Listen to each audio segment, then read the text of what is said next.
நினைத்தது எல்லாம் எப்போது நடக்கும் என்று என்னிடம் வேண்டி உருகிக் கொண்டு இருக்கும் என் அன்பு குழந்தையே, உனக்கு பதில் தருவதற்காக நான் இந்த காணொளி வழியே வந்து இருக்கிறேன். இதை விளையாட்டாக எண்ணி விடாமல் நான் உனக்கு கூறப்போகும் வாக்கை கேட்டுக்கொள். உனக்குள் நான் இருப்பதை முதலில் நீ உணர வேண்டும்.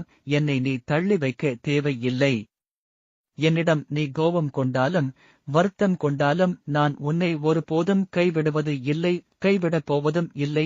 இன்றைய நாளில் என் வாக்காக உனக்கு இனி வரும் நாள் எல்லாம் உற்சாகமான நாளாக அமையப் போகிறது. நீ செய்யும் ஒவ்வொரு செயல்களும் உன் கணக்கில் எழுதிக் கொண்டு இருப்பதை மறவாதே. நீ செய்யும் ஒவ்வொரு செயலுக்கும் அந்த செயலுக்கான எதிர்வினையாக கர்ம பலன் உண்டு. அதனால் நீ உனக்கு முன்பின் தெரியாத ஒரு உயிருக்கு உன் கை கொண்டு உணவு அளித்துவிட்டு உன் வேண்டுதல்களை வேண்டிக் கொண்டே உன் கை கொண்டு கொடுத்து விடு. இதன் மூலம் உன் கர்ம வினைகள் குறைந்து உன் வாழ்வில் நீ என்னிடம் கேட்டுக் கொண்டு இருக்கும் அனைத்து நன்மைகளும் உன்னை தேடி வந்துவிடும். எதற்கும் கலங்க வேண்டாம். நடப்பதெல்லாம் நன்மையே என்று உறுதியாக இரு. நீ என்னை இந்த காணொளி வழியே பார்க்கிறாய் என்றால் நானும் உன்னை பார்த்து கொண்டுதான் இருக்கிறேன்.